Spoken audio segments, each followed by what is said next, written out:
네, 안녕하세요. 드디어 저희가 파트 2 최신 기출 문제를 풀이할 시간이 되었습니다. 자, 저희가 지난 OT 영상에서 말씀드렸듯이 최신 기출 문제 같은 경우는 6회의 기출 문제를 풀이하는 시간이 되겠습니다. 저희가 바로 문제 풀이에 앞서서 간략하게 세 가지 정도만 말씀을 드리고 바로 진행해 보도록 하겠습니다. 첫 번째로 파트 2에서는 파트 1보다는 조금 더 속도를 내서 진행을 해보도록 하겠습니다. 즉 파트 1만큼 세세하게 설명하기보다는 조금 더 속도를 내서 문제풀이를 진행해 보도록 하겠습니다. 그리고 두 번째로 파트 2 같은 경우에는 전체 기출 문제가 있습니다. 즉 전체 기출 문제가 있기 때문에 중요도가 낮거나 출제 빈도가 낮은 문제들이 포함이 되어 있습니다. 해당 부분에서 중요도가 낮거나 출제 빈도가 낮은 문제 같은 경우는 중요하지 않다고 말씀드리면서 진행할 수 있도록 하겠습니다. 즉 중요하지 않은 부분에서 시간을 낭비하지 않도록 중요하지 않은 것은 중요하지 않다고 말씀을 드리면서 진행하겠습니다. 그리고 출제 빈도가 낮기 때문에 오히려 중요하지 않은 문제들이 이해하기 어려운 경우들이 많습니다. 그러한 문제들에서 쓸데없이 시간 낭비하지 않을 수 있도록 중요하지 않은 것은 중요하지 않다고 말씀드리면서 진행할게요. 그리고 세 번째로 최신 기출 문제를 학습을 하시는 건 좋지만 해당 기출 문제에서 2회에서 3회 안에는 반드시 필기시험에 합격한다는 생각으로 학습을 해주셨으면 좋겠습니다. 저는 1회부터 6회까지 모두 풀이할 예정이지만 해당 영상들은 전체를 시청하시라고 만드는 영상이 아닙니다. 반드시 해당 영상을 학습하시는 분 같은 경우에는 전체 영상을 본다는 생각은 절대 하지 마시고 기출문제를 2회에서 3회 안에 해당 필기시험을 합격한다고 생각해 주시면 되겠습니다. 저희는 필기시험 합격이 목적이지 필기시험에서 100점 맞는 게 목적이 아닙니다. 저희는 평균 60점만 넘으면 되는 필기시험에 합격하는 게 목적이지 100점 맞는 게 목표가 아니에요. 그래서 6회 기출문제를 전체 학습하시는 일은 꼭 없으셨으면 좋겠습니다. 그러면 바로 진행해 보도록 하겠습니다. 네, 1번 문제 보겠습니다. 다음 중 사운드의 압축 및 복원과 관련된 기술에 해당하지 않는 것은 이라고 하고요. 저희가 멀티미디어에서 각 파일 형식에 대해서 배웠었는데요. 멀티미디어라고 하면 다양한 매체, 즉 다중매체가 되죠. 이 다중매체 중에 대표적인 것들이 그래픽 파일 형식이 있었고, 오디오 파일 형식이 있었고, 동영상 파일 형식이 있었습니다. 그쵸? 이 중에서 시험 문제에 가장 많이 출제되는 것은 그래픽 파일 형식이라 했었는데요. 각각의 파일 형식이 어떤 게 있는지 정도는 기억해 주실 필요가 있습니다. 자, 그래픽 파일 형식에는 BMP, JPG, GIF, PNG 같은 파일 형식이 있었고요. 오디오 파일 형식에는 웨이브, 미디, MP3, AIFF가 있었고요. 동영상에는 MPEG, AVI, ASF, DIVX와 같은 동영상 파일 형식이 있었습니다. 그래서 해당 파일 형식을 봤을 때 어떤 파일 형식인지 정도는 구분할 수 있어야 됩니다. 그래서 문제 1번을 한번 볼 건데요. 다음 중 사운드의 압축 및 복원이죠. 그러면 사운드라고 하면 오디오에 해당하겠죠. 즉 오디오 파일 형식이 아닌 것은? 이라고 묻는 문제가 되겠습니다. 자, 이렇게 봤을 때 보기 2번은 사운드 관련된 파일 형식이죠. 그리고 보기 4번 웨이브 같은 경우에도 오디오 관련 파일 형식입니다. 그러면 정답은 1번 아니면 3번이 되겠네요. 자, 우선은 정답은 3번이 되는데요. 한번 같이 살펴보도록 하겠습니다. 보기 1번에 보면 플랫이라는 파일 형식이 있습니다. 자, 저희가 오디오 파일 형식 중에 대표적인 파일 형식이 MP3 파일 형식이죠. 그래서 MP3 파일 형식은 사람이 들을 수 없는 고주파 영역을 제거한 파일인데, 즉 고주파 영역을 제거했으니 손실 압축 방식이 되고요. 이와 반대로 플랫 같은 경우는 무손실 압축 방식이에요. 즉 플랫이라는 파일 형식은 사운드와 관련된 파일 형식인데 MP3와 달리 무손실 압축 방식인 파일 형식이 됩니다. 그래서 보기 1번도 사운드, 즉 오디오 파일 형식에 해당하므로 정답은 3번이 되고요. 실제 시험장이었으면 보기 2번과 보기 4번은 맞다는 것을 알고 보기 1번과 보기 3번 중에 찍고 넘어갔어야 될 수 있는 문제 유형이라 생각합니다. 따라서 정답은 3번이고요. 나머지 보기도 한번 같이 보겠습니다. 자, 보기 2번입니다. AIFF는 맥OS에서 사용하는 오디오 파일 형식이죠. 그리고 웨이브라고 적기도 하고요. 아니면 웨이브라고 이렇게 적기도 합니다. 둘 다 동일한 파일 형식이에요. 자, 웨이브 같은 경우는 실제 소리가 저장되어 있어 음원의 손실은 없지만 용량이 크다는 특징이 있는 오디오 파일 형식이었습니다. 따라서 정답은 3번이 되고요. 저희가 동영상 파일 형식 중에 대표적인 게 엠팩이라는 파일 형식이 있었는데요. 엠팩이라는 파일 형식은 어떤 특정한 전문가 그룹이 있다고 했었습니다. 특정한 전문가 그룹에서 만든 동영상 압축 방식인데요. 엠팩에는 그래서 저희가 앞서 파트 1에서 배웠듯이 엠팩 1이 있었고 엠팩 2가 있었죠. 등등 엠팩에 관련된 파일 형식들이 있었는데요. 이와 유사하게 어떤 전문가 그룹에서 만든 파일 형식이 또 다른 게 있어요. 또 다른 게 있는데 엠팩에서 엠팩 1, 엠팩 2가 있었듯이 H263, H264와 같은 이러한 파일 형식이 있습니다. 그래서 H.264는 엠팩과 같이 동영상과 관련된 파일 형식이라고 봐주시면 되겠습니다. 따라서 문제 1번에서 묻는 사운드, 즉 오디오와 관련된 파일 형식이 아닌 것은 정답은 3번이 되겠습니다. H.264는 동영상과 관련된 파일 형식입니다. 자, 다음으로 문제 2번 보도록 하겠습니다. 다음 중 컴퓨터 게임이나 컴퓨터 기반 훈련과 같이 사용자와의 상호작용을 통해 진행 상황을 제어하는 멀티미디어의 특징을 나타낸 용어라고 하고요. 저희가 앞서 파트 1에서 멀티미디어 관련 특징을 학습을 했었습니다. 한번 같이 살펴보겠습니다. 자, 멀티미디어의 특징이고 교재는 28페이지를 참고해 주시면 됩니다. 자, 멀티라고 하면 다중이라고 했었고요. 미디어라고 하면 어떤 매체를 의미한다고 했었죠. 즉, 다중 매체의 특징, 다양한 매체의 특징이라고 봐주시면 되겠는데요. 다양한 매체에는 그래픽이 있고 사운드, 동영상, 텍스트, 뭐 어떤 다양한 매체가 있을 거예요. 그쵸? 다양한 미디어가 있을 텐데 멀티미디어의 특징은 이러한 다양한 매체를 디지털 데이터로 통합하여 전달한다는 특징이 있었고, 이를 세분화해서 네 가지로 나누어서 구분을 할 수 있습니다. 자, 하나씩 살펴보겠습니다. 자, 멀티미디어의 특징에는 디지털화라는 게 있었고요. 디지털화 같은 경우는 다양한 아날로그 데이터를 디지털 데이터로 변환해 통합 처리한다라는 특징이 있고요. 다음으로 정보의 통합성이 있습니다. 말 그대로 여러 미디어, 어떤 다양한 정보가 되죠. 이런 여러 미디어를 통합하여 처리하는 정보의 통합성이 있고요. 다음으로 쌍방향성이 있습니다. 정보 제공자와 사용자 간의 상호작용에 의해 데이터가 전달됩니다. 즉, 쌍방향성이라는 것은 정보 제공자와 사용자가 이렇게 있으면 한쪽 방향으로만 가는 게 아니라 말 그대로 정보 제공자와 사용자 간의 상호작용에 의해서 데이터가 전달된다는 거죠. 자, 다음으로 비선형성이란 게 있습니다. 비선형성은 데이터가 일정한 방향으로 순차적으로 처리되는 것이 아니라, 자, 일정한 방향으로 순차적으로 처리가 되는 것은, 자, 한쪽 방향으로만 처리가 된다는 게 선형성이 되죠. 일정한 방향으로 순차적으로 처리가 되는 게 선형성인데, 그게 아니라 사용자의 선택에 의해서 다양한 방향으로 처리가 되는 게 비선형성이라는 특징이 됩니다. 자, 이렇게 멀티미디어의 네 가지 특징 기억해 주시면 되고요. 자, 문제 2번을 보게 되면요. 사용자와의 상호작용을 통해라고 하죠. 자, 상호작용과 관련된 것은 멀티미디어 특징 중에 쌍방향성이 될 수 있고요. 그리고 비선형성이 될 수 있습니다. 그쵸?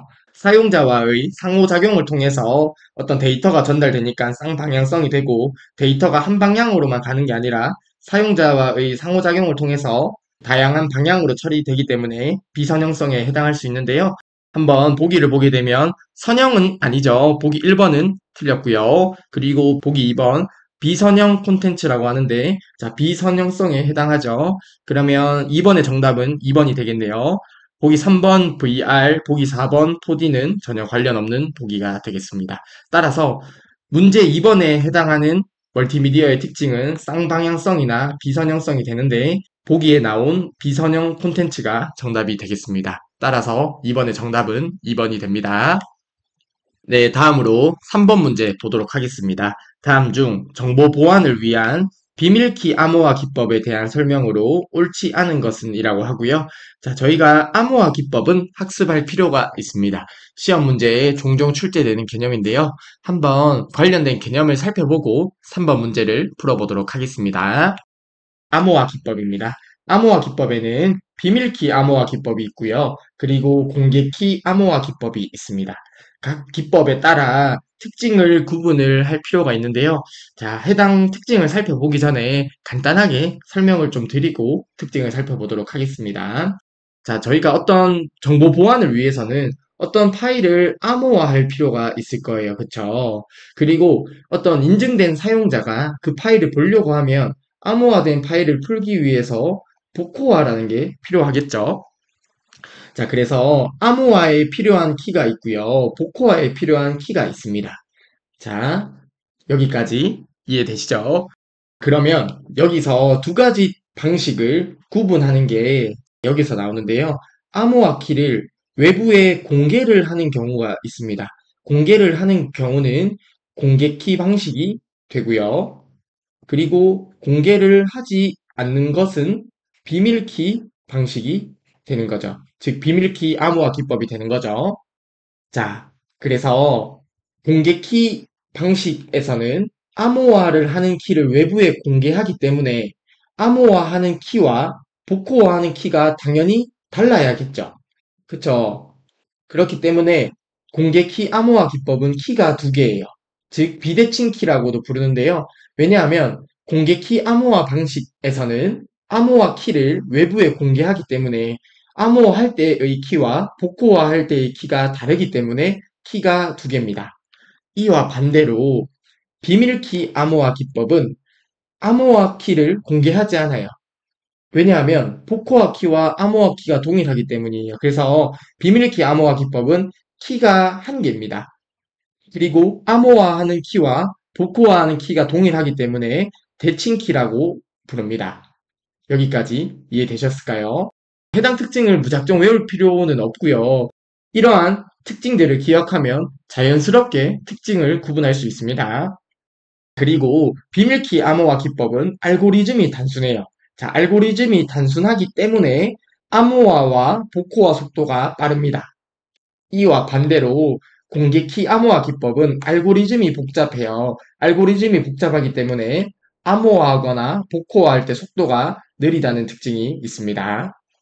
그리고 비밀키 암호화 기법은 알고리즘이 단순해요. 그래서 사용자가 한 명, 두 명, 세 명 늘어날 때마다 키도 하나, 두 개, 세 개 이렇게 선형적으로 좀 늘어납니다. 그래서 사용자가 증가할수록 관리할 키의 수가 많아진다는 특징이 있고요.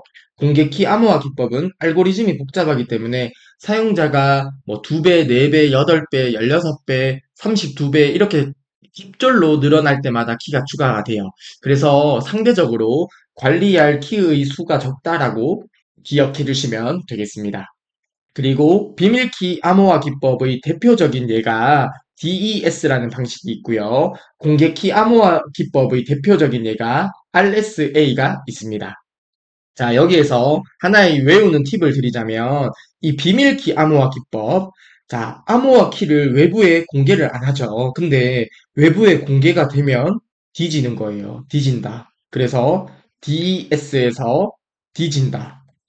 자, 바로 외워지셨으면 좋겠습니다. 자, 비밀키 암호화 기법은 암호화하는 키를 외부에 공개를 하지 않아요. 왜냐하면 암호화하는 키와 복호화하는 키가 동일하기 때문에 키가 한 개고 대칭 키죠. 그래서 이 키가 외부에 공개가 되면 너는 뒤진다. 그래서 DES가 대표적인 방식입니다. 자, DES 하나만 외우면 RSA는 당연히 공개키 암호화 기법이 되겠죠. 조금 무식한 방법이지만 해당 방법으로 기억해 주시면 좋겠습니다. 자, 이제 3번 문제 보도록 하겠습니다. 다음 중 정보 보안을 위한 비밀키 암호화 기법에 대한 설명으로 옳지 않은 것은 이라고 하네요. 자, 그러면 해당 부분 비밀키 암호화 기법에 대해서 묻는 게 되죠. 자, 보기 1번 보겠습니다. 비밀키 암호화 기법의 안전성은 키의 길이 및 키의 비밀성 유지 여부에 영향을 많이 받는다고 하는데 보기 1번은 맞는 설명이겠죠. 자, 비밀성 유지 여부. 자, 비밀키 암호화 기법은 키가 하나이기 때문에 특히나 이 비밀성 유지 여부에 영향을 많이 받습니다. 그래서 보기 1번은 맞는 설명이 되겠고요. 보기 2번입니다. 암호화와 복호화 시 사용하는 키가 동일한 암호화 기법이다. 맞는 설명이죠. 비밀키 암호화 기법은 키가 동일하기 때문에 대칭키라고도 합니다. 보기 2번은 맞는 설명이고요. 보기 3번입니다. 복잡한 알고리즘으로 인해 이미 잘못된 보기죠. 비밀키 암호화 기법은 상대적으로 알고리즘이 단순합니다. 단순하기 때문에 암호화와 복호화 속도가 빠르다는 특징이 있습니다. 보기 3번은 그러면 공개키 암호화 기법에 대한 설명이 되네요. 따라서 3번의 정답은 3번이 되겠고요. 보기 4번 사용자가 증가할 경우 상대적으로 관리할 키의 수가 많아진다는 것은 맞는 설명이 되겠죠. 따라서 3번의 정답은 3번이 되겠습니다. 다시 한번 암호화 기법의 두 가지 특징, 비밀키 암호화 기법이 있고요. 공개키 암호화 기법이 있습니다. 해당 기법에 따른 특징을 구분할 수 있어야 됩니다. 자, 다음 문제 보도록 하겠습니다. 4번 문제입니다. 다음 중 분산 서비스 공격, 다른 말로 디도스라고 하는데요. 디도스에 관한 설명으로 옳은 것은 이라고 합니다. 4번 문제 풀기 전에 관련된 개념만 살펴보고 문제를 풀어보도록 하겠습니다. 자, 보안 위협 형태라고 나오는데요. 해당 개념도 시험 문제에 종종 출제가 되니까 해당 개념을 학습해 주시면 좋겠습니다. 첫 번째로 나오는 게 분산 서비스 공격이라고 하고요. 다른 말로 디도스라고 합니다.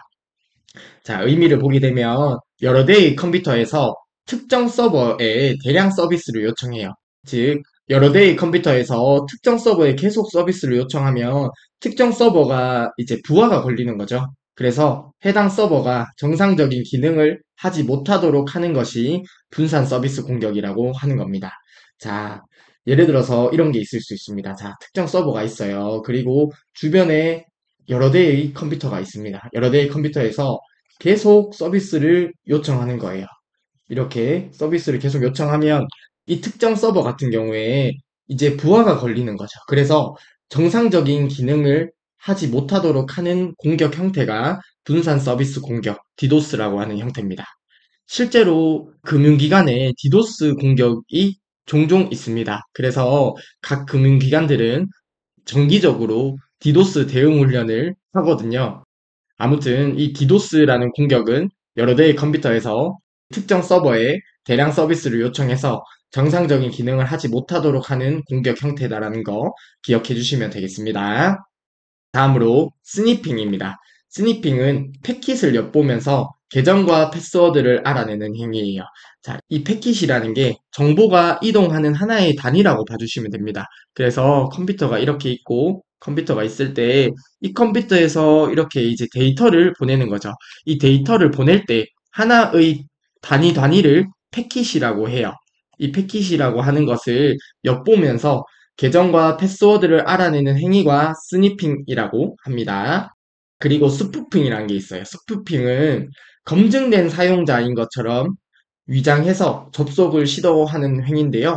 자, 스푸핑. 자, 스푸프라는 의미가 어떤 패러디하다라는 의미가 있어요. 패러디하는 게 어떤 원본의 어떤 게 있으면 그것을 따라하는 의미가 있죠. 그래서 스푸핑 같은 경우도 검증된 사용자인 것처럼 따라하는 거예요. 그래서 자, 어떤 컴퓨터에서 이렇게 이제 접속을 해야 되는데 자, 검증된 사용자인 것처럼 위장을 해서 다른 사용자가 접속을 시도하는 행위를 스푸핑, 어떤 패러디해서 접속하는 것과 같은 공격 형태가 스푸핑이 됩니다. 그래서 스니핑 같은 경우는 패킷을 엿보면서 계정과 패스워드를 알아내는 행위고 스푸핑은 검증된 사용자인 것처럼 위장을 해서 접속을 시도하는 행위가 스푸핑이 됩니다. 이 세 가지는 시험 문제에 종종 자주 출제됩니다. 자, 그리고 다음으로 키로거. 키보드의 키 입력 캐치 프로그램을 이용하여 어떤 아이디나 비밀번호 등의 정보를 빼내는 행위를 키로거라고 하고요. 피싱 같은 경우는 이메일 등을 이용해 가짜 사이트로 접속을 유인한 후 정보를 빼내는 행위를 피싱이라고 합니다. 자, 저희가 보이스피싱도 뭐 유사한 개념이죠. 아무튼 키로거는 키보드의 어떤 프로그램을 이용해서 정보를 빼내는 행위가 키로거가 되고요. 피싱은 가짜 사이트로 접속을 유인한 후 정보를 빼내는 행위를 피싱이라고 합니다. 자, 이렇게 보안과 관련된 보안 위협 형태를 살펴보았고요. 4번 문제 보도록 하겠습니다. 다음 중 분산 서비스 공격, 디도스에 관한 설명으로 옳은 것은 이라고 하고요. 보기 1번 문제 보겠습니다. 네트워크 주변을 돌아다니는 패킷을 엿보면서 계정과 패스워드를 알아내는 행위는 스니핑에 해당하죠. 자, 보기 1번은 스니핑에 해당합니다. 자, 보기 2번 검증된 사람이 네트워크를 통해 데이터를 보낸 것처럼 어떻게 위장을 하는 거죠. 데이터를 변조하여 접속을 시도하는 행위. 검증된 사람처럼 위장을 하는 것은 스푸핑이 됩니다.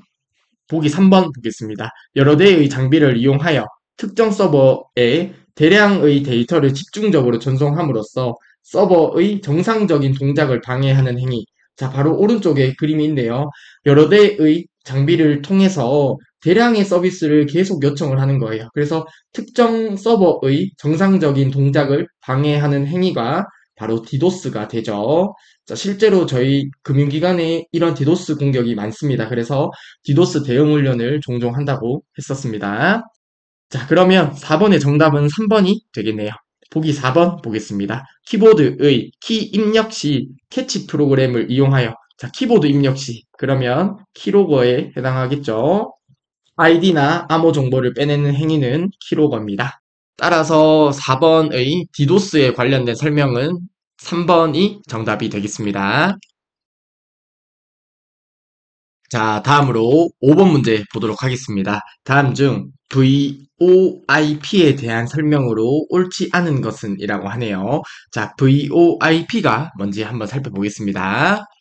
자, VoIP라는 것은 보이스 오버 인터넷 프로토콜이라고 하는 약자인데요. VoIP가 됩니다. 즉, 쉽게 말해서 인터넷 전화가 바로 VoIP가 됩니다. 자, 인터넷을 이용한 음성 전송을 의미한다고 하는 게 바로 인터넷 전화가 되죠.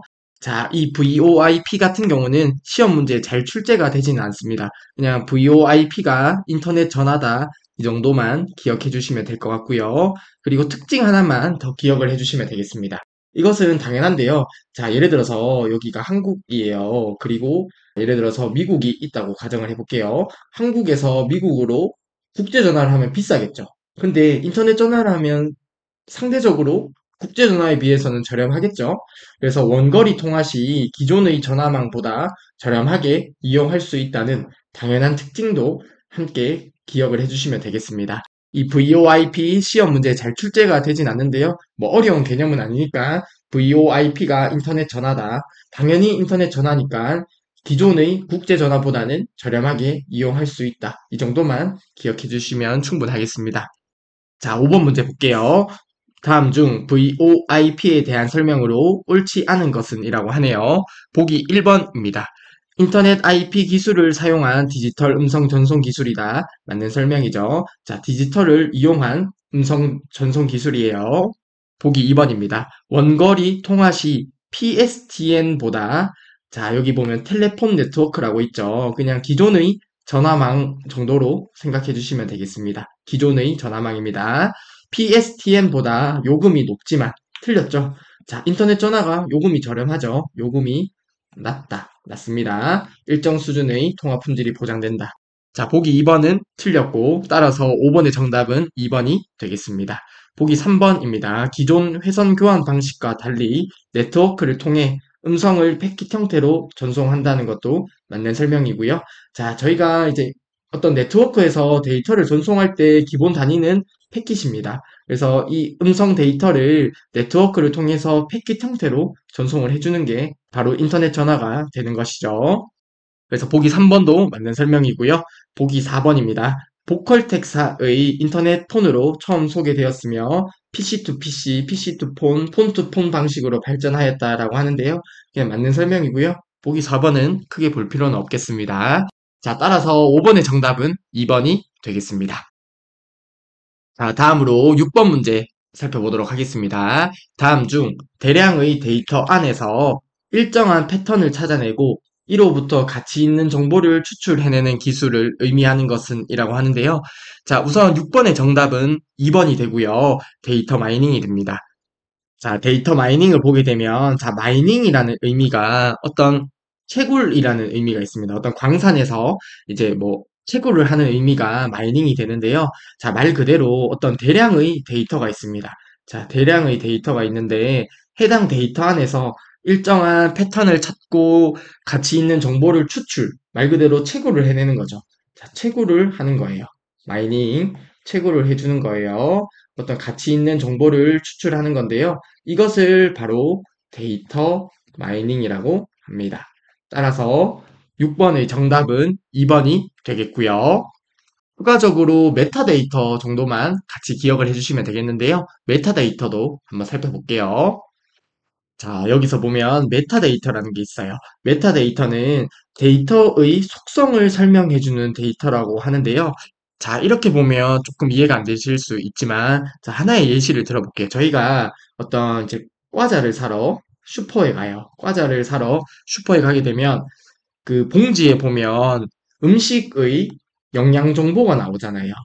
예를 들어서 칼로리는 얼마고 뭐 단백질은 얼마가 들어있고 나트륨은 얼마고 이러한 음식의 영양 정보가 들어있죠. 이것은 해당 과자라는 데이터의 속성을 설명해주는 데이터가 되는 거죠.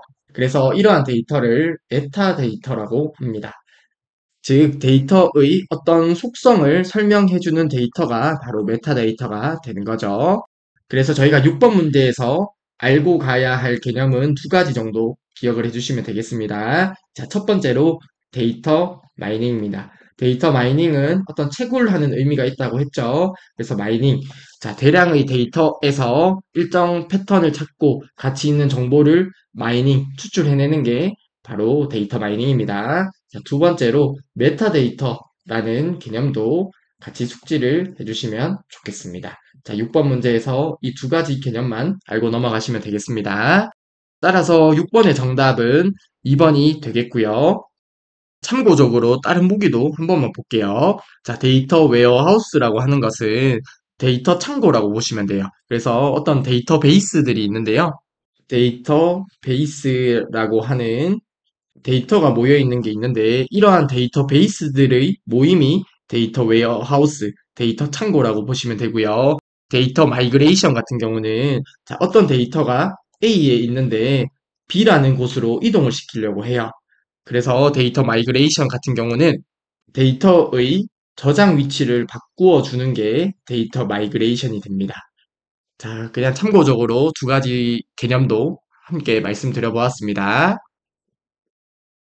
다음으로 7번 문제 보겠습니다. 다음 중 네트워크 프로토콜의 기능에 해당하지 않는 것은 이라고 하네요. 저희가 프로토콜의 기능 세 가지는 저희가 파트 1에서 학습을 했었습니다. 그쵸? 해당 기능은 기억을 해주셔야 됩니다. 한번 복습 개념에서 살펴보도록 하겠습니다. 자, 프로토콜의 기능이고요. 교재는 26페이지를 참고해 주시면 됩니다. 첫 번째로 흐름 제어라는 기능이 있네요. 통신망에 전송되는 패킷의 흐름을 제어해요. 패킷의 흐름을 제어함으로써 시스템의 안전성을 유지해 주는데요. 자, 예를 들어서 컴퓨터가 이렇게 있고 컴퓨터가 있습니다. 자, 이렇게 연결된 회선들이 있는데 이 중에서 해당 회선이 이 중에서 해당 회선에 부하가 많습니다. 그러면 이쪽으로 데이터를 보낸다든지 이쪽으로 보낸다든지 해서 패킷의 흐름을 제어하고 이를 통해 시스템의 안전성을 유지해 주는 게 바로 흐름 제어라는 기능이 됩니다. 자, 다음으로 동기화라는 기능이 있습니다. 송수신기가 즉 보내는 쪽 송신기, 받는 쪽이 수신기가 되겠죠. 송수신기가 같은 상태를 유지하도록 동기화를 해주는 동기화라는 기능이 있고요. 다음으로 오류 검출 기능이 있습니다. 데이터 전송 도중에 발생하는 오류 검출 기능이 프로토콜의 기능 중에 하나입니다. 자, 그래서 프로토콜의 세 가지 기능, 흐름 제어, 동기화, 오류 검출 세 가지는 기억을 해주시면 되겠습니다. 자, 한번 7번 문제 볼게요. 프로토콜의 기능에 해당하지 않는 것은이죠. 보기 1번 패킷수를 조정하는 흐름 제어 기능. 흐름 제어 기능 있었죠. 보기 1번은 맞는 설명이고요. 보기 2번 송수신기를 같은 상태로 유지하는 동기화 기능도 있었습니다. 자, 보기 3번 보겠습니다. 데이터 전송 도중에 발생하는 에러 검출 기능도 있었죠. 그러면 보기 1, 2, 3번은 모두 맞는 설명이 되겠네요. 보기 4번입니다. 네트워크 기반 하드웨어 연결 문제 해결 기능이라고 하는데요. 전혀 관련 없는 보기입니다. 자, 따라서 7번의 정답은 4번이 되겠고요. 프로토콜의 세 가지 기능, 흐름 제어, 동기화, 오류 검출 꼭 기억을 해주세요. 자, 다음으로 8번 문제 보도록 하겠습니다. 다음 중 인터넷 서버까지의 경로를 추적하는 명령어인 트레서트의 실행 결과에 관한 설명으로 옳지 않은 것은 이라고 하네요. 자, 트레서트 많이 본 것 같죠? 자, 네트워크 관련된 명령어였는데요. 저희가 파트 1에서 학습을 했던 내용이었습니다. 자, 관련된 개념 한 번만 더 살펴보고 문제를 바로 풀어보도록 하겠습니다.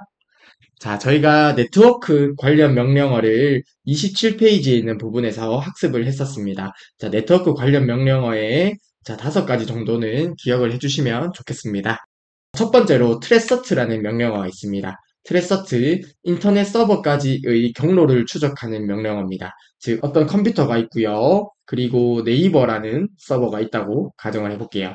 자, 해당 컴퓨터에서 네이버 서버로 갈 때까지의 경로를 추적해주는 명령어가 트레서트고, 경로를 추적함으로써 어떤 경로의 수라든지 왕복 속도, 이러한 정보들을 확인할 수 있는 거죠. 그래서 경로를 추적하는 명령어이기 때문에 인터넷 속도가 느릴 때 어느 구간에서 자, 해당 구간 중에 어느 구간에서 정체가 일어나는지 확인을 할 수 있는 명령어가 트레서트라는 명령어였습니다. 자, 그리고 IP config라는 명령어가 있는데요. 자신의 컴퓨터, 즉 자신의 컴퓨터, 해당 컴퓨터가 되겠죠. 자신의 컴퓨터 네트워크 설정 정보를 확인하는 명령어가 IP config인데요. 대표적으로 IP 주소와 같은 정보를 확인할 수 있습니다.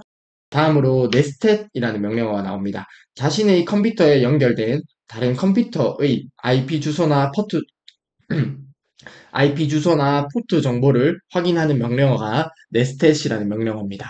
즉 어떤 네트워크에 컴퓨터가 연결되어 있으면 네트워크에 연결된 여러 컴퓨터가 있을 텐데요. 해당 컴퓨터와 연결된 다른 컴퓨터 자, 네스텟은 다른 컴퓨터예요. 다른 컴퓨터의 어떤 IP 주소나 포트 정보를 확인해주는 명령어가 네스텟 명령어가 됩니다. 다음으로 텔넷이라는 명령어가 있네요. 원격지의 컴퓨터에 접속하기 위해 사용하는 명령어가 텔넷입니다. 즉, 원격 접속을 위해 사용하는 명령어가 텔넷이라는 명령어가 됩니다. 다음으로 NSLOOKUP입니다. 도메인 네임을 이용하여 IP 주소를 찾을 수 있도록 해주는 명령어가 NSLOOKUP입니다. 자, 예를 들어서 www.naver.com이라는 이러한 도메인 네임을 이용해서 특정 IP 주소를 찾을 수 있도록 해주는 명령어가 NSLOOKUP이라는 명령어였습니다. 자, 네트워크 관련 명령어 기억해 주셔야 됩니다. 자, 8번 문제 볼게요. 다음 중 인터넷 서버까지의 경로를 추적하는 명령어인 트레서트의 실행 결과에 관한 설명으로 옳지 않은 것은 이라고 하네요. 보기 1번입니다. IP 주소 목적지까지 거치는 경로의 수, 각 구간 사이 데이터 왕복 속도를 확인할 수 있다. 맞는 설명이죠. 자, 해당 경로를 추적하면서 관련된 뭐 경로의 수라든지 왕복 속도 이러한 내용을 확인할 수 있습니다. 보기 2번입니다. 특정 사이트가 열리지 않을 때 해당 서버가 문제인지 인터넷망이 문제인지를 확인할 수 있겠죠. 자, 각 경로를 추적하면서 어디가 문제인지, 추가적으로 인터넷 속도가 느리면 어느 구간이 문제인지 이러한 정보를 확인할 수 있습니다. 그래서 보기 2번은 맞는 설명이 되고요. 보기 3번, 인터넷 속도가 느릴 때 어느 구간에서 정체가 일어나는지 확인할 수 있죠.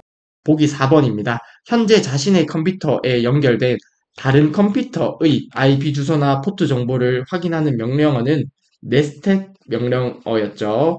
따라서 8번의 정답은 4번이 되겠네요.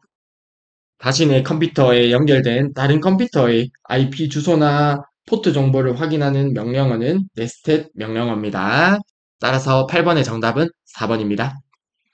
네, 다음으로 9번 문제 보도록 하겠습니다. 다음 중 IPv6 주소에 관한 설명으로 옳지 않은 것은 이라고 하네요. 자, 해당 부분도 저희가 파트 1에서 학습을 했었는데요. 간단하게 복습을 하고 9번 문제를 풀어보도록 하겠습니다. 저희가 IP 주소 체계에 대해서 배웠습니다.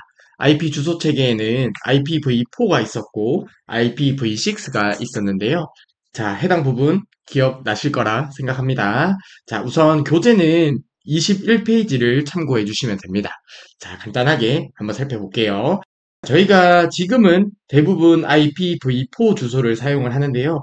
저희가 인터넷을 정말 많이 사용하잖아요. 그래서 IPv4라는 주소 체계가 주소 부족 문제가 있습니다. 그래서 해당 주소 부족 문제를 해결하기 위해서 IPv6라는 개념이 나온 거예요. 그래서 IPv6는 IPv4의 주소 부족 문제를 해결을 하기 위해서 나온 주소 체계라고 보시면 됩니다. 그리고 IPv6는 IPv4에 비해 전송 속도가 빠르고 그리고 호환성도 뛰어납니다. 앞서 파트 1에서 말씀드렸듯이 적어도 커말 시험에 있어서는 99% 이상 IPv6가 무조건 좋다고 생각해 주시면 됩니다. 하나씩 특징도 같이 살펴볼게요. IPv4의 예제로 이러한 주소 체계가 나타나는데요. IPv4는 10진수로 표기를 하고요. 주소는 32비트로 구성이 됩니다. 그리고 각 부분을 마침표로 구분한다는 특징이 있는데, 자, 해당 부분을 보게 되면 123.255.89.23으로 해서 각 부분은 10진수로 표기가 되어 있습니다. 10진수로 표기가 되어 있고요. 그리고 해당 각 부분이 8비트로 표시가 되어 있어요. 8비트씩 4개의 부분으로 구성된 게 IPv4고요. 그리고 주소는 A 클래스에서 E 클래스로 구분이 되는데 각 클래스를 하나하나 구분하면서 외울 필요까지는 없다고 말씀을 드렸습니다. 해당 부분은 문제 보기에서 나오면 그때 살펴보는 걸로 하겠습니다. 그리고 IPv6입니다. IPv6의 예제가 이렇게 나오고요. 각 부분은 16진수로 표기가 됩니다. 즉 해당 부분은 16진수로 표기가 되는 거예요. 자, 저희가 10진수 같은 경우는 0에서 9까지, 즉 0, 1, 2, 3, 4, 5, 6, 7, 8, 9까지 해서 숫자를 표현함에 있어서 10개의 숫자를 사용해서 표시하는 게 10진수고요. 그리고 16진수 같은 경우는 이 숫자를 표현함에 있어서 16개의 숫자와 문자를 사용하는 게 16진수죠. 그래서 16진수는 0부터 0, 1, 2, 3, 그리고 9, 그 다음에 A, B, C, D, E, F까지 해서 총 16개로 표현을 하는 게 16진수입니다. 그래서 각 부분은 16진수로 표기가 되고요. 그리고 주소는 128비트로 구성이 됩니다. 128비트로 구성이 되는데 총 8개가 있죠. 하나, 둘, 셋, 넷, 다섯, 여섯, 일곱, 8개 부분이 있는데 각 부분을 16비트씩 8개로 구성을 해서 128비트로 구성이 된다고 말씀을 드렸습니다. 그리고 각 부분은 콜론으로 구분된다는 특징이 있습니다. 자, 해당 부분 꼭 기억해 주세요. 해당 개념을 바탕으로 해서 9번 문제 보도록 하겠습니다. 다음 중 IPv6 주소에 관한 설명으로 옳지 않은 것은 이라고 하네요. 자, 보기 1번. 16비트씩 8부분으로 구성이 되며 총 128비트로 구성된다는 말은 맞는 보기죠. 보기 1번은 맞고요. 보기 2번입니다. 각 부분은 10진수로 표현되며 잘못됐죠. IPv6는 16진수로 표시가 된다고 했습니다. 그리고 세미콜론으로 구분한다고 하는데 해당 부분도 잘못되었네요. 세미콜론이 아니라 그냥 콜론으로 구분을 하는 거죠. 콜론은 해당 부분이 콜론이고요. 세미콜론은 해당 부분이 세미콜론입니다. 해당 부분은 아실 거라 생각하고 넘어갈게요. 따라서 보기 2번이 잘못됐고 정답은 2번이 되겠네요. 그리고 보기 3번도 한번 보겠습니다. 자, 주소 체계는 유니캐스트, 멀티캐스트, 애니캐스트로 나누어진다고 하는데요. 저희가 파트 1에서 간단하게 살펴봤었는데요. 자, 해당 부분 한번 볼게요. 자, IP 주소의 전송 방식이 있었습니다. 각 전송 방식의 특징까지는 외울 필요가 없지만 IPv4에서 IPv6에서 어떤 게 있는지 정도는 구분하면 좋다고 말씀드렸습니다. 자, IPv4와 V6에서 유니캐스트, 멀티캐스트까지는 동일해요. 그런데 IPv6에서는 애니캐스트를 사용을 하고요. IPv4에서는 브로드캐스트를 사용을 합니다. 그래서 해당 부분에서 저희가 브로드캐스트는 IPv4의 전송 방식이다. 이 정도는 구분을 하자고 말씀드렸습니다. 그래서 주소 체계는 유니캐스트, 멀티캐스트, 애니캐스트로 이루어진다는 것은 IPv6에서 올바른 설명이 되죠. 그래서 보기 3번은 맞는 설명이 되고요. 보기 4번입니다. 실시간 흐름 제어로 향상된 멀티미디어 기능을 지원한다라는 보기도 맞는 보기입니다. 자, IPv6에서 특징을 설명할 때 좋은 쪽으로 설명을 하면 99% 이상 맞는 보기라고 말씀드렸습니다. 그래서 실시간 흐름 제어로 향상된 멀티미디어 기능을 지원한다라는 보기는 맞는 설명이라고 봐주시면 되겠습니다. 자, 이렇게 해서 9번의 정답은 2번이 되겠네요. 자, IPv6에서는 각 부분은 16진수로 표기하고 콜론으로 구분한다고 말씀드렸고요. 해당 부분 꼭 기억해 주시면 됩니다. 자, 다음 문제 넘어가겠습니다. 10번입니다. 다음 중 개체 지향 프로그래밍 특징으로 옳은 것은 이라고 하네요. 자, 해당 부분도 저희가 파트 1에서 학습을 했었는데요. 간단하게 해당 개념을 리뷰를 해보고 10번 문제를 풀어보도록 하겠습니다. 자, 저희가 소프트웨어 관련해서 학습을 하면서 절차 지향 언어가 있었고 객체 지향 언어가 있었는데 해당 언어에 대해서 저희가 학습을 했었습니다. 교재는 19페이지를 참고해 주시면 되고요. 우선 절차 지향 언어 한번 살펴볼게요. 자, 말 그대로 절차대로 작성된 언어가 절차 지향 언어입니다. 해당 언어 같은 경우는 순서가 정해져 있는 경우에 유용한데요. 자, 예를 들어서 핸드폰을 만드는 공정이 있다고 가정을 해볼게요. 핸드폰을 만들 때 동그라미, 세모, 네모, 그리고 별표와 같은 순서로 만드는 공정이 있어요. 이렇게 딱 순서가 정해져 있죠. 순서가 정해져 있는 경우에 유용한 게 바로 절차 지향 언어였습니다. 절차 지향 언어의 대표적인 예로는 C 언어가 있었죠.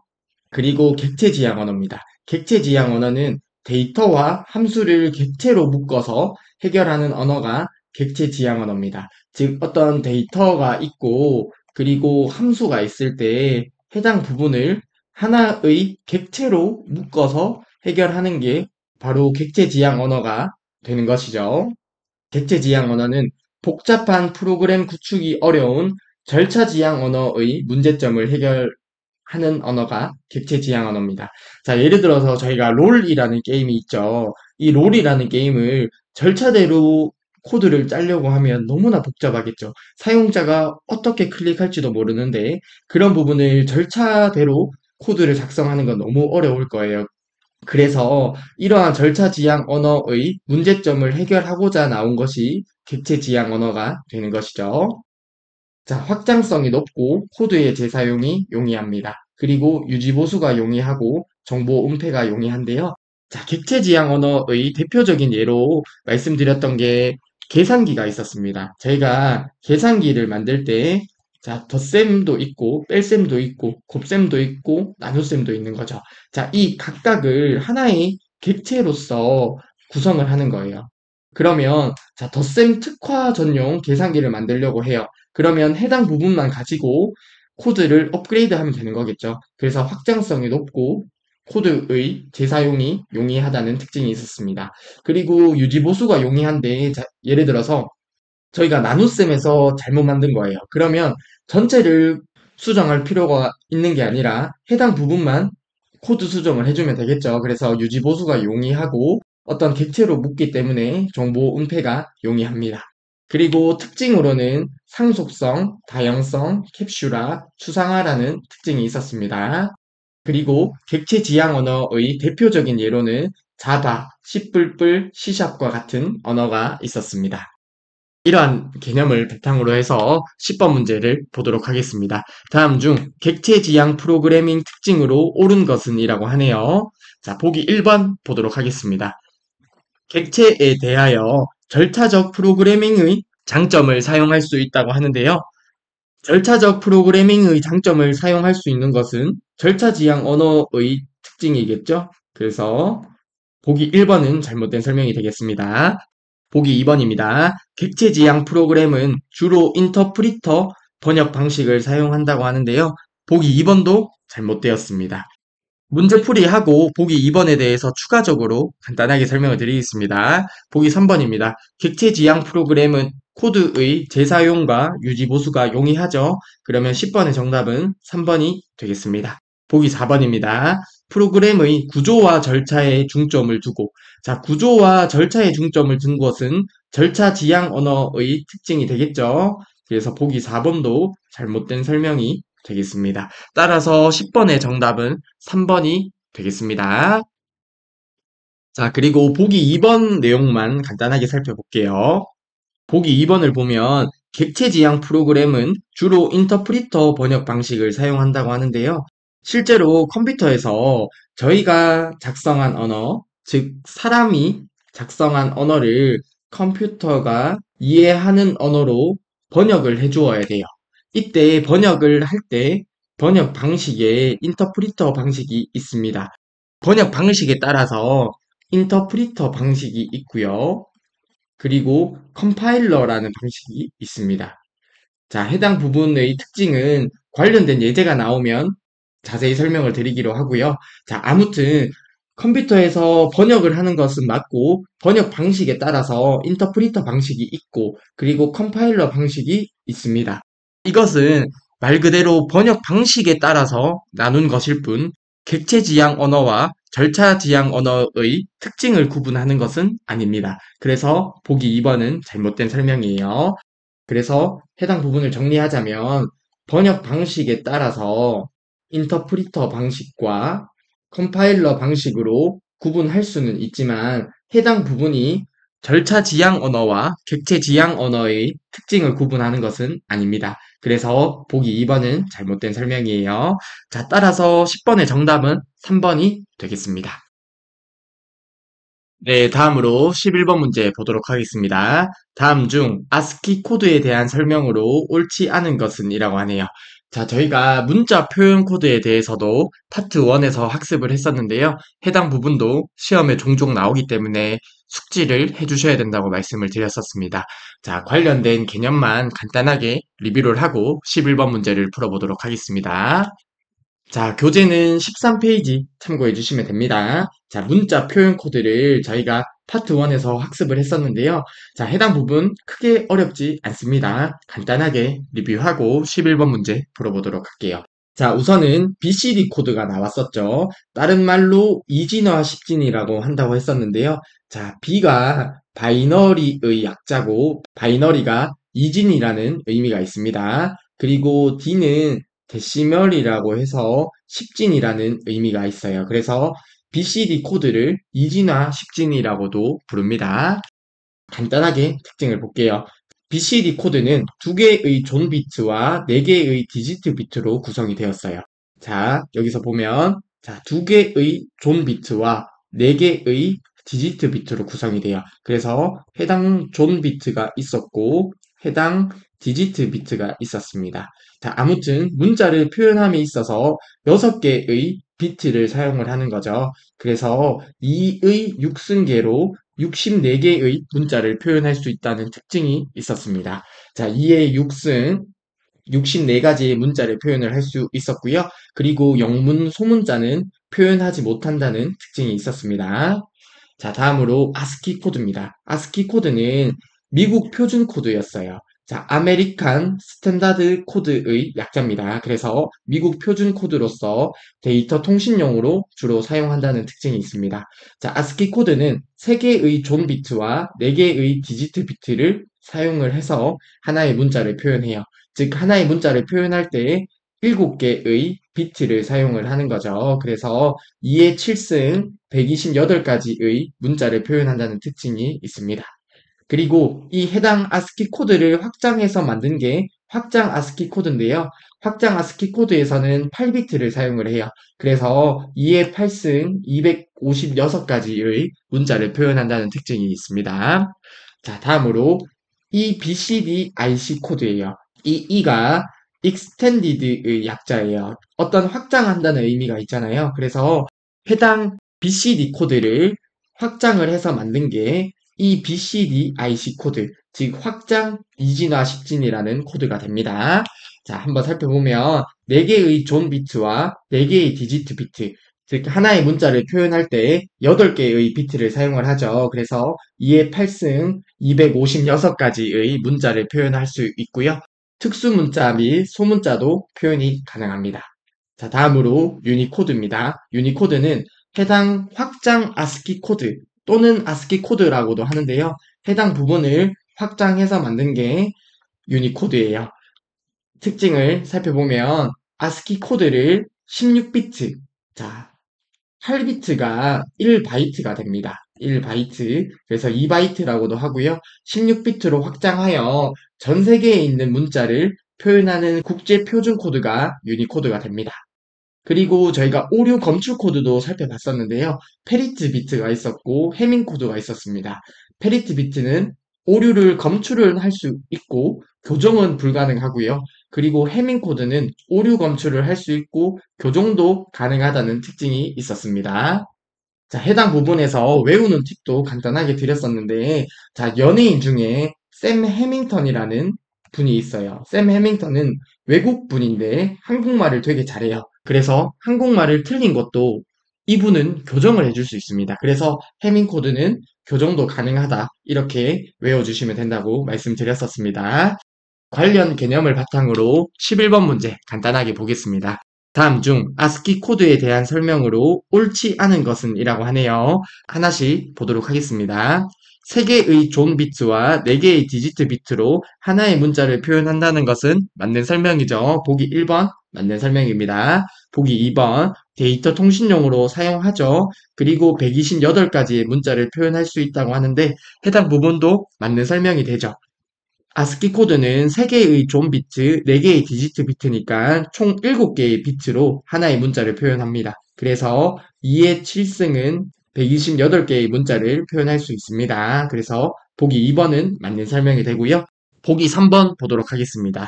2비트의 에러 검출 및 1비트의 에러 교정 비트를 포함한다고 하는데요. 에러 검출도 할 수 있고 에러를 교정도 할 수 있는, 즉 오류 검출도 하고 교정도 할 수 있는 것은 어떤 코드였어요? 해당 부분은 해밍 코드에 관한 설명입니다. 그래서 아스키 코드에 대한 설명으로는 적절치 않죠. 따라서 11번의 정답은 3번이 되겠습니다. 보기 4번 볼게요. 확장 아스키 코드는 아스키 코드를 확장을 해서 8비트를 사용하죠. 8비트를 사용하여 문자를 표현한다는 것은 맞는 설명이 되겠습니다. 따라서 11번의 정답은 3번이 되겠습니다. 오류 검출 및 교정 비트를 포함하는 것은 해밍 코드에 관한 설명이었습니다. 따라서 11번의 정답은 3번입니다. 네, 다음으로 12번 문제 보도록 하겠습니다. 자, 12번에서는 운영체제의 기법에 관한 문제인데요. 저희가 관련해서 교재 11페이지에서 학습을 했었습니다. 자, 운영체제의 기법에는 일괄 처리 시스템, 실시간 처리 시스템, 시분할 시스템, 다중 처리 시스템, 다중 프로그래밍 방식, 분산 처리 시스템, 듀얼 시스템, 듀플렉스 시스템, 임베디드 시스템을 저희가 앞서 파트 1에서 학습을 했었습니다. 그리고 해당 부분은 시험 문제에 자주 출제되기 때문에 해당 부분은 꼭 기억을 해주셔야 됩니다. 자, 해당 부분을 하나하나 설명을 하기에는 시간 관계상 문제에 제시된 내용만 설명을 할 건데요. 해당 부분이 기억 안 나시는 분 같은 경우는 교재 11페이지로 가셔서 꼭 해당 부분 학습을 해주세요. 자, 12번 문제 보겠습니다. 다음 중 하나의 컴퓨터에 여러 개의 중앙 처리 장치라고 하네요. 자, 여러 개의 중앙 처리 장치는 여러 개의 CPU와 동일한 말이죠. 여러 개의 CPU를 설치하여 주기억 장치나 주변 장치들을 공유하여 신뢰성과 연산 능력을 상승시키는 시스템이라고 하네요. 자, 여러 개의 시스템이라고 하면, 자, 12번의 정답은 4번이 되죠. 자, 4번입니다. 다중 처리 시스템. 처리를 하는 게, 결국 이 일을 처리하는 거는 CPU, 중앙 처리 장치에서 처리를 합니다. 처리를 하는 CPU가 여러 개다.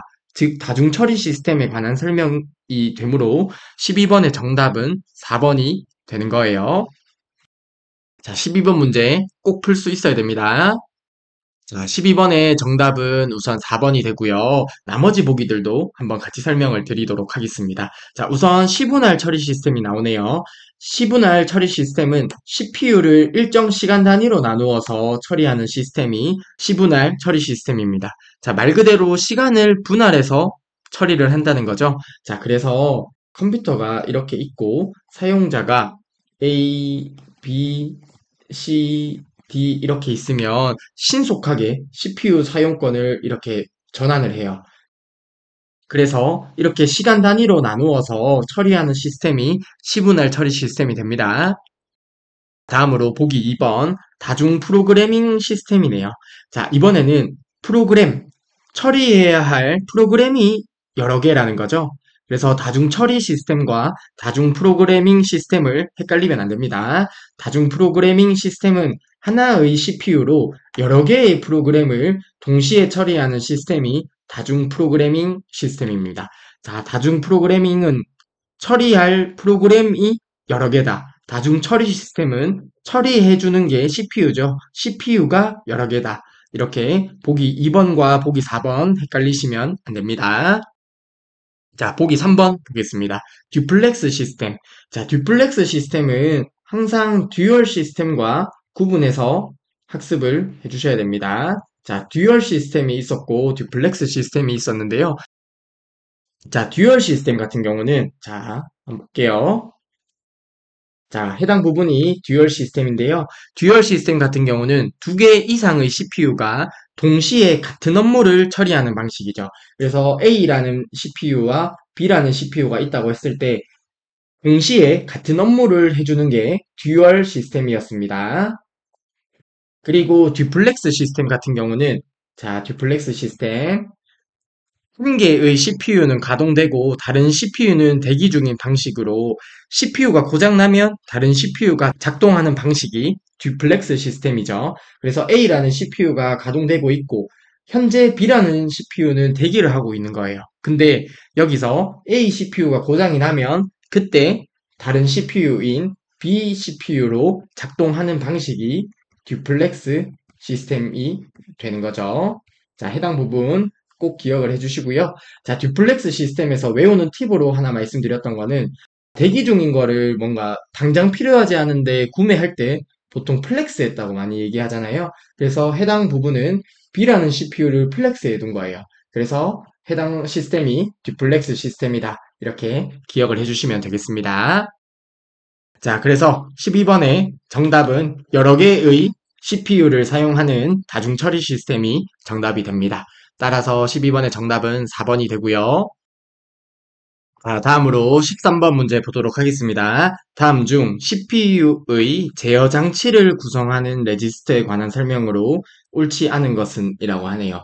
자, 저희가 중앙 처리 장치, CPU의 제어 장치와 연산 장치를 학습을 했었는데요. 자, 해당 개념도 시험 문제에 자주 출제됩니다. 자, 저희가 파트 1에서 중앙 처리 장치에서 제어 장치를 학습을 했었습니다. 자, 교재는 6페이지 참고해 주시고요. 해당 부분도 시험에 자주 출제됩니다. 자, 저희가 프로그램 카운터, 명령 레지스터, 명령 해독기, 부호기에 대해서 학습을 했었습니다. 그쵸? 자, 해당 부분 꼭 기억을 해주시고요. 관련해서 간단하게만 좀 말씀을 드려볼까요? 자, 저희가 학습을 할 때, 자, A라는 프로그램이 있고, B라는 프로그램이 있습니다. 자, 해당 부분은 저희 CPU에서 처리해야 할 프로그램 목록이라고 보시면 되는데요. 현재 CPU에서 처리하고 있는 프로그램은 A라고 가정을 해보고요. A 다음에 처리할 프로그램이 B라고 가정을 해보고 저희가 CPU의 제어 장치를 이해했었습니다. 자, 해당 부분 간단하게 살펴볼까요? 우선은 CPU에서 처리하고 있는 프로그램이 A고, 그 다음에 처리할 프로그램이 어디 있는지 알아야겠죠. 자, 해당 부분을 가리켜 주는 게 프로그램 카운터였습니다. 자, 프로그램 카운터. 프로그램 카운터는 다음에 실행할 명령어의 주소를 기억해주는 장치가 되었었고요. 그리고 명령 레지스터라는 게 있었죠. 명령 레지스터가 어떤 거였어요? 자, 해당 명령 레지스터는 현재 수행 중인 명령을 기억해주는 장치였습니다. 기억나시죠? 기억나셔야 돼요. 그리고 명령 레지스터에 있는 명령어를 해독해주는 장치가 있었죠. 명령 해독기라는 장치가 있었습니다. 다른 말로는 디코더라고 하는 장치였었죠. 자, 명령 해독기에서 명령 레지스터에 있는 명령어를 해독을 해주고요. 그런 다음에 해독된 명령에 따라 각 장치로 보낼 제어 신호를 생성해주는 게 부호기라는 장치가 있었습니다. 다른 말로 인코더라고 하는 장치가 있었어요. 자, 해당 부호기에서 해독된 명령에 따라서 각 장치로 보낼 제어 신호를 생성해 주는 거죠. 자, 예를 들어서 프린터를 해라라는 명령어가 있다고 했을 때 그 명령 레지스터에 있는 내용을 명령 해독기에서 해독을 하고 프린터로 보낼 제어 신호를 부호기, 인코더에서 생성을 해주는 거였죠. 자, 해당 부분 꼭 기억을 해주시고요. 중앙 처리 장치의 제어 장치 시험에 자주 출제됩니다. 자, 해당 개념을 바탕으로 해서 13번 문제 풀어보도록 하겠습니다. 다음 중 CPU의 제어 장치를 구성하는 레지스터에 관한 설명으로 옳지 않은 것은 보기 1번입니다. 프로그램 카운터, 프로그램의 실행된 명령어의 개수를 계산한다고 하는데, 자, 전혀 잘못된 설명이죠. 그래서 13번의 정답은 1번이 되겠고요. 프로그램 카운터는 다음에 실행할 명령어의 주소를 기억해주는 장치였습니다. 그래서 13번의 정답은 1번이 되겠고요. 보기 2번 보겠습니다. 명령 레지스터, 현재 실행 중인 명령을 기억하죠. 보기 3번, 부호기입니다. 부호기는 해독된 명령에 따라 각 장치로 보낼 제어 신호를 생성해 줍니다. 자, 프린터를 하라라는 명령이 있을 때 해독된 명령에 따라서 프린터기로 보낼 명령 제어 신호를 생성해 주는 게 부호기죠. 다음으로 보기 4번입니다. 메모리 주소 레지스터, 기억 장치에 입출력되는 데이터의 번지를 기억을 해준다고 하는데요. 자, 저희가 앞서서 메모리 주소 레지스터와 메모리 버퍼 레지스터도 함께 살펴봤었습니다. 자, 해당 내용 한번 보게 되면 메모리 주소 레지스터, 메모리 어드레스죠. 그래서 메모리 주소 레지스터가 있고요. 메모리 버퍼 레지스터. 버퍼는 컴퓨터에서 임시라는 의미가 있다고 했었습니다. 자, 버퍼는 컴퓨터에서 임시라는 의미가 있어요. 그래서 메모리 주소 레지스터는 데이터의 주소를 기억하는 레지스터고요. 메모리 버퍼 레지스터는 데이터를 임시로 기억해주는 레지스터입니다. 그래서 보기 4번에 나타난 메모리 주소 레지스터, 다른 말로 MAR이라고 하는데 메모리 어드레스 레지스터예요. 기억 장치에 입출력되는 데이터의 번지, 다른 말로 주소를 기억한다라는 설명은 맞는 설명이 되겠습니다. 따라서 13번의 정답은 1번이 되겠습니다. 프로그램 카운터는 다음에 실행할 명령어의 주소를 기억하는 레지스터입니다. 따라서 13번의 정답은 1번이 됩니다. 네, 다음으로 14번 문제 보도록 하겠습니다. 다음 중 프린터에서 출력할 파일의 해상도를 조절하거나 스캐너를 이용해 스캔한 파일의 해상도를 조절하기 위해 쓰는 단위는 이라고 하네요. 자, 프린터나 스캐너에서 사용하는 해상도 관련 단위는 DPI라는 단위가 됩니다. 따라서 14번의 정답은 4번이 되는데요. 자, 해당 부분에서 저희가 알아야 될 내용만 한번 정리해 드릴게요. 자, 프린터나 스캐너에서 사용하는 해상도 단위는 DPI라는 단위를 사용을 합니다. 자, DPI, 저희가 익숙한 단어예요. 자, DPI라고 하면 약자가 dot per inch예요.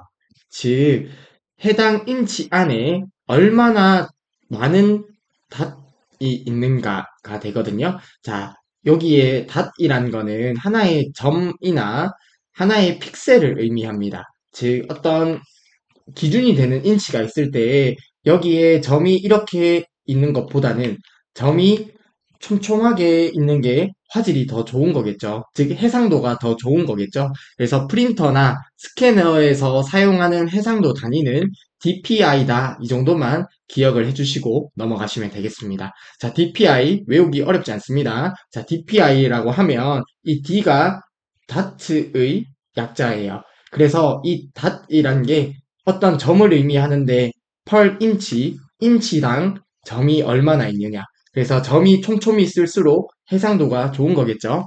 자, 그래서 저희가 여기서 기억할 거는 프린터나 스캐너에서 사용하는 해상도 단위는 DPI다. 이 정도만 기억을 해주시면 되겠습니다.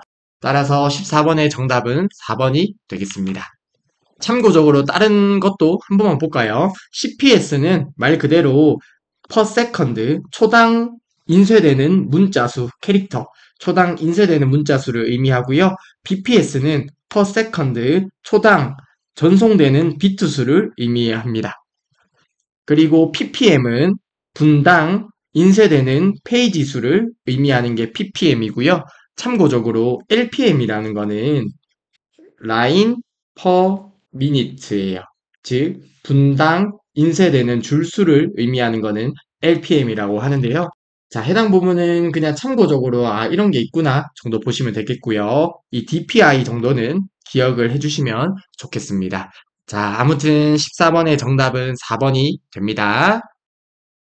네, 이어서 15번 문제 보도록 하겠습니다. 다음 중 바이오스에 관한 설명으로 옳지 않은 것은 이라고 하네요.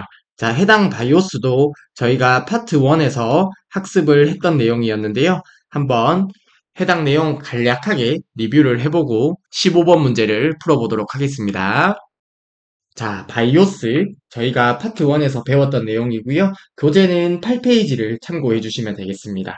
자, 바이오스는 베이직 인풋 아웃풋 시스템이죠. 그래서 기본 입출력 시스템이라고 하는데 롬 바이오스라고도 합니다.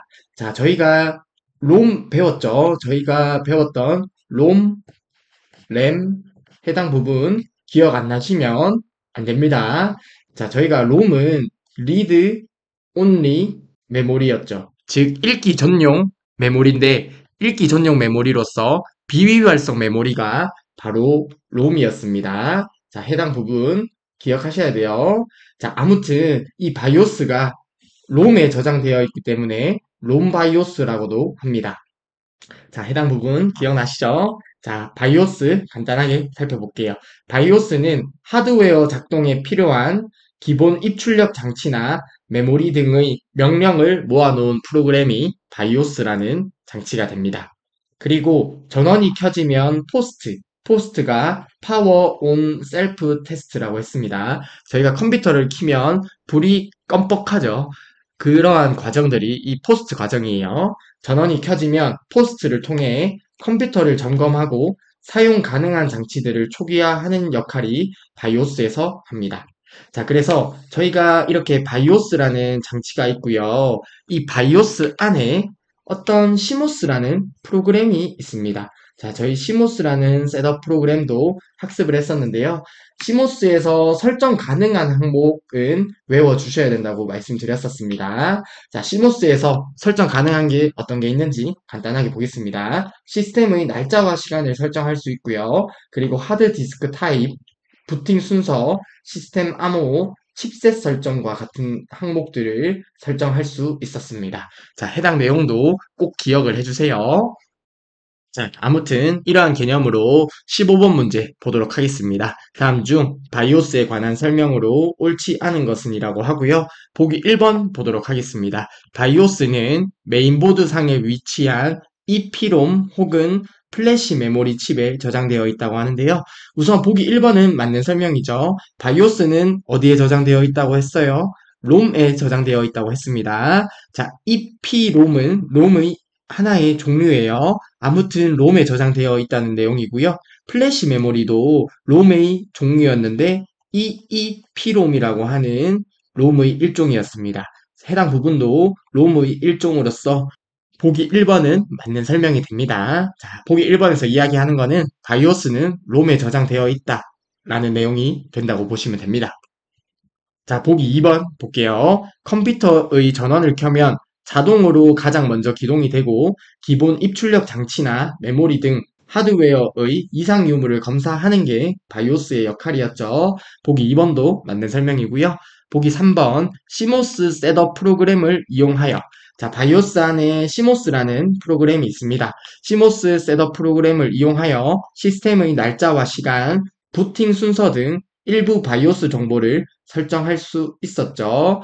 그래서 보기 3번도 맞는 설명이고요. 추가적으로 시모스 셋업에서 설정할 수 있는 항목들, 시스템의 날짜와 시간, 하드디스크 타입, 부팅 순서, 시스템 암호, 칩셋 설정까지 5가지는 꼭 기억을 해주세요.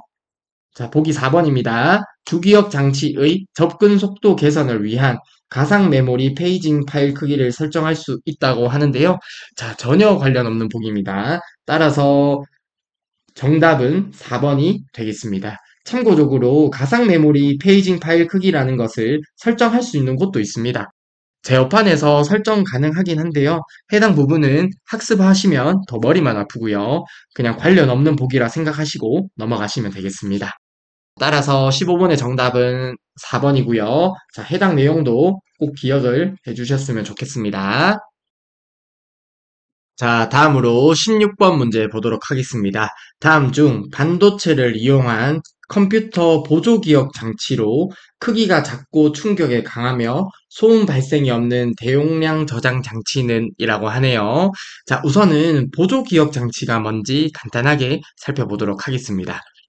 자, 보조기억 장치가 나옵니다. 자, 해당 부분도 기억을 할 필요가 있는데요. 한번 설명을 드리도록 하겠습니다. 보조기억 장치는 주기억 장치에 비해 속도는 느리지만 저장 용량이 크다고 합니다. 자, 그래서 저희가 앞서 배웠던 CPU 중앙 처리 장치가 있고요. 그리고 주기억 장치가 있었죠. 주기억 장치가 있었습니다. 자, 저희가 주기억 장치에서 롬과 램에 대해서 학습을 했었습니다. 자, 그리고 보조기억 장치라는 게 있는데요. 자, 보조기억 장치가 있습니다. 보조기억 장치는 주기억 장치에 비해서 속도는 느리지만 저장 용량은 크다는 특징이 있습니다. 자, 그래서 지금 저희가 여기서 기억할 부분은 보조기억 장치는 주기억 장치에 비해서 속도는 느리지만 저장 용량은 크다라는 특징 우선 한 가지 기억을 해주셨으면 좋겠고요. 보조기억 장치에서 종류가 있는데요. HDD라고 하는 하드디스크가 있고요. 그리고 SSD라는 장치가 있습니다. 저희가 두 번째로 기억할 내용은 보조기억 장치에서 하드디스크와 SSD를 구분을 해주시면 되겠습니다. 해당 부분도 시험 문제에 가끔 출제되는 내용이니까요. 같이 기억을 해주셨으면 좋겠습니다. 자, HDD, 하드디스크라고 하는 것은 저장 용량은 크지만 무겁고 속도가 느립니다. 하지만 값은 저렴해요. 그래서 주로 데이터 백업용으로 사용을 하는 게 바로 이 하드디스크 장비입니다. 그래서 실제로 어떤 기업에서 사용을 할 때 보조기억 장치로 SSD로 많이 사용을 하고요. 왜냐하면 SSD가 성능이 좋거든요. 그리고 데이터를 기업에서 사용한 데이터를 삭제를 할 수가 없는데 해당 데이터를 백업할 때 주로 하드디스크를 통해서 백업을 해둡니다. 왜냐하면 값이 저렴하기 때문이죠.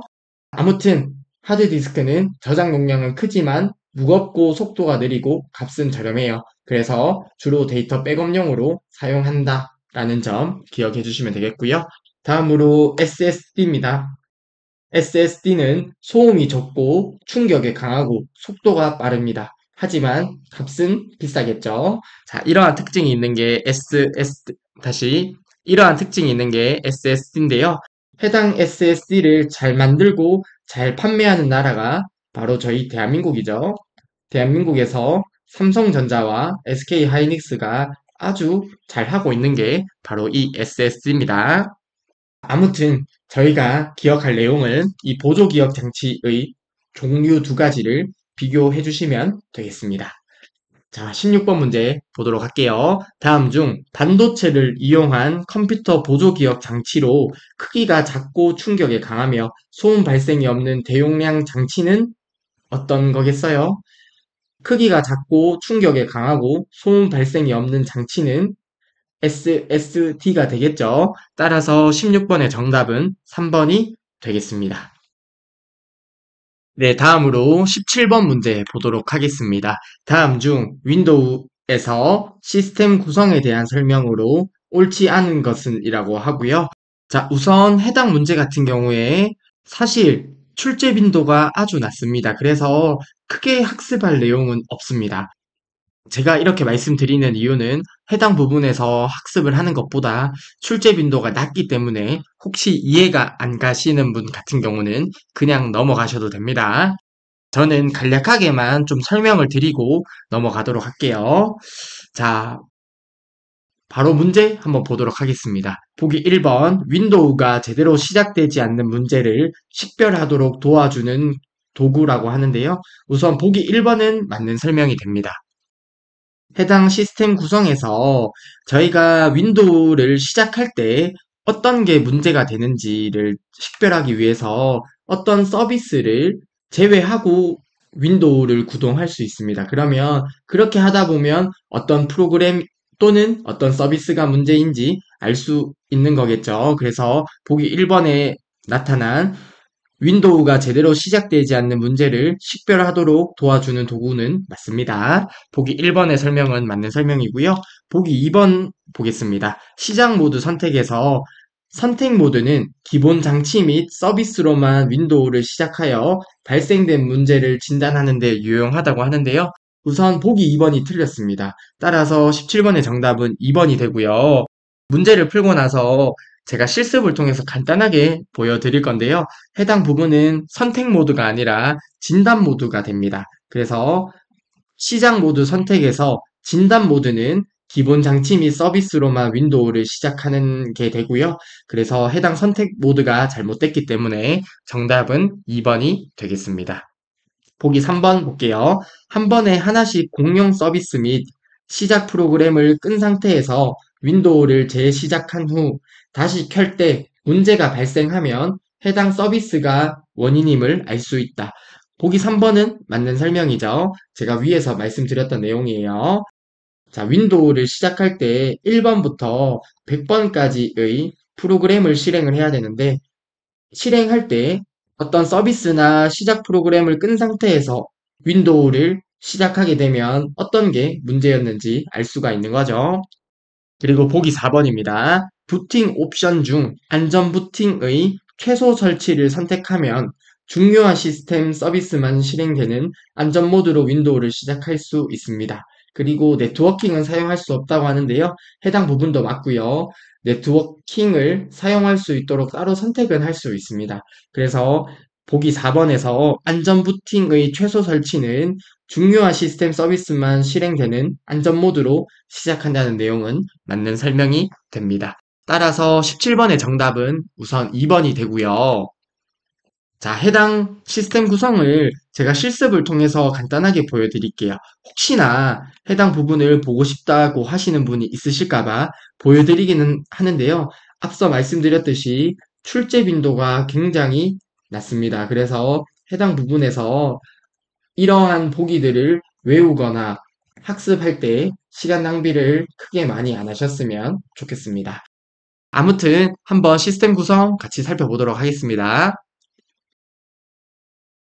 네, 시스템 구성에 대해서 간단하게 살펴보도록 하겠습니다. 자, 이를 위해서 아래쪽에 있는 검색창에서 검색을 해주시면 되는데, 여기에 ms config라고 입력을 해주셔도 되고요. 아니면 시스템 구성으로 입력을 해주셔도 됩니다. 자, 시스템 구성이라고 입력을 하고 한번 클릭을 해보겠습니다. 자, 그러면 앞서 문제에서 얘기한 시스템 구성 관련된 내용이 나오게 됩니다. 자, 우선은 보기 2번 먼저 보게 되면 시작 모드 선택이라는 게 있죠. 여기에서 진단 모드라고 보이시나요? 기본 장치 및 서비스로만 로드를 하고자 할 때는 해당 진단 모드를 선택을 해주시면 되고요. 그래서 보기 2번에서 나온 선택 모드가 잘못되었던 거예요. 자, 이런 시작 모드 선택이 있고, 시작 모드를 선택할 때 정상 모드, 그냥 일반적인 정상 모드, 진단 모드, 선택 모드 중에 선택을 해서 시작을 할 수도 있습니다. 자, 그리고 여기 서비스를 보게 되면, 자, 저희가 윈도우를 구동할 때 사용할 서비스들이 있는데, 그리고 여기 서비스 탭에 보게 되면 윈도우를 구동할 때 실행되는 서비스들이 있는데요. 이때 이런 것들을 체크 해제를 해서 어떤 게 문제가 되는지 식별할 수 있도록 도와주는 게 바로 시스템 구성이 됩니다. 그리고 보기 4번의 내용을 한번 보면요. 여기 부팅 탭이라고 있는데요. 부팅 탭에 안전 부팅이라고 있죠. 여기 안전 부팅이 있는데요. 안전 부팅을 선택을 하고 최소 설치를 선택을 하게 되면 중요한 시스템 서비스만 실행되는 안전 모드로 윈도우를 시작하는 것은 맞고요. 네트워킹은 사용을 할 수 없다고 하는데요. 네트워킹을 사용하기 위해서는 해당 네트워크 버튼을 눌러 주셔야지 됩니다. 그래서 보기 4번의 내용도 맞는 설명이 되었습니다. 자, 아무튼 저희가 시스템 구성을 간단하게 살펴봤는데요. 자, 앞서 말씀드렸듯이 출제 빈도가 굉장히 낮습니다. 해당 부분에서 강의 시청을 하셨다면, 아, 이런 게 있구나 정도 생각해 주시고 넘어가시면 되겠고요. 굳이 해당 부분을 외우실 필요까지는 없겠습니다. 네, 다음으로 18번 문제 보도록 하겠습니다. 다음 중 윈도우에서 폴더 옵션 창에서 설정할 수 있는 작업으로 옳지 않은 것은 이라고 하네요. 자, 해당 폴더 옵션은 저희가 파트 1에서 학습했던 내용이었습니다. 자, 한번 관련된 개념을 리뷰해보고 18번 문제를 보도록 하겠습니다. 자, 저희가 파일 탐색기에서 폴더 옵션을 선택할 수 있었는데요. 해당 폴더 옵션에 대해서 학습을 했었습니다. 교재는 16페이지 참고해 주시면 되고요. 파일 탐색기에 들어가게 되면 폴더 옵션을 들어갈 수 있었죠. 해당 폴더 옵션에는 일반 탭이 있었고요. 그리고 보기 탭이 있었고, 그리고 검색 탭이 있었습니다. 각 탭에서 설정할 수 있는 내용을 기억해 주시면 되겠는데요. 하나씩 살펴보도록 하겠습니다. 자, 우선은 일반 탭 먼저 볼게요. 같은 창에서 폴더를 열지, 새 창에서 폴더를 열지를 설정할 수 있고요. 그리고 한 번 클릭해서 열지, 두 번 클릭해서 열지도 설정할 수 있습니다. 그리고 즐겨찾기에 최근 사용된 파일이나 폴더를 표시할지 말지의 여부도 설정할 수 있는 게 바로 일반 탭에서 설정할 수 있는 내용이고요. 다음으로 보기 탭입니다. 보기 탭은 말 그대로 표시 여부와 관련된 내용을 설정할 수 있는 게 바로 보기 탭이죠. 예를 들어서 라이브러리를 표시할지 말지, 숨긴 파일을 표시할지 말지, 확장자명을 표시할지 말지, 이러한 표시 여부 관련된 것을 설정하는 게 바로 보기 탭이었습니다. 자, 다음으로 검색 탭입니다. 검색 탭에서는 검색할 때 색인 사용 여부를 설정할 수 있었던 게 바로 검색 탭이 됩니다. 그래서 저희가 파일 탐색기에 들어가게 되면 폴더 옵션이 있고 폴더 옵션에서 설정할 수 있는 내용들은 기억을 해주셨으면 좋겠습니다. 자, 18번 문제 볼게요. 다음 중 윈도우에서 폴더 옵션 창에서 설정할 수 있는 작업으로 옳지 않은 것은 이라고 하네요. 자, 보기 1번 보겠습니다. 탐색창, 미리 보기 창, 세부 정보 창의 표시 여부를 선택할 수 있다고 하는데요. 자, 해당 부분은 저희가 파일 탐색기에 들어가게 되면 보기라는 탭이 있었죠. 보기에서 창 그룹에서 설정을 할 수 있었습니다. 자, 저희가 파트 1에서는 실제로 실습을 하면서 내용을 보여주었었는데요. 해당 부분은 생략을 하고 넘어갈게요. 자, 아무튼 보기 1번에서 탐색창, 미리 보기창, 세부정보창은 폴더 옵션에서 설정을 하는 게 아니므로 18번의 정답은 1번이 되겠습니다. 자, 보기 2번 숨긴 파일이나 폴더의 표시 여부를 지정할 수 있죠. 폴더 옵션에서 보기 탭에서 설정할 수 있는 내용입니다. 따라서 보기 2번은 맞는 설명이 되겠고요. 보기 3번 폴더에서 시스템 파일을 검색할 때 색인의 사용 여부를 선택할 수 있죠. 폴더 옵션에서 검색 탭에서 설정할 수 있는 내용입니다. 따라서 보기 3번도 맞는 설명이고요.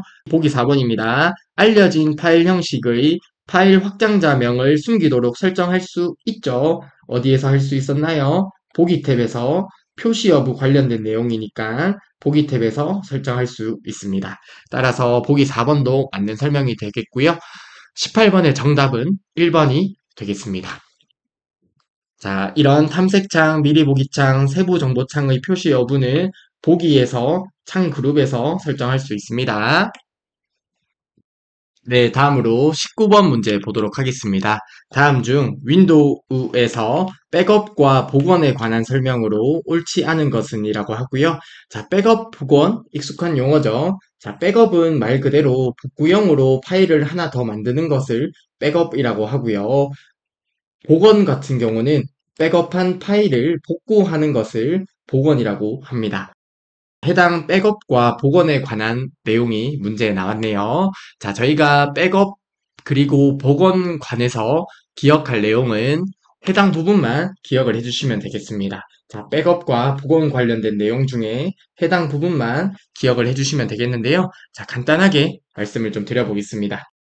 특정 날짜와 시간에 백업할 수 있도록 백업 주기를 지정할 수 있습니다. 자, 말 그대로 예를 들어서 매월 1일 09시에 백업되도록 설정을 할 수 있다는 내용이죠. 특정 날짜와 시간에 백업할 수 있도록 백업 주기를 지정할 수 있고요. 그리고 백업 파일의 확장자는 BKF입니다. 자, 백업 파일 이렇게 기억해 주시면 되겠습니다. 백업 파일의 확장자는 BKF라고 하는 확장자를 가지게 되고요.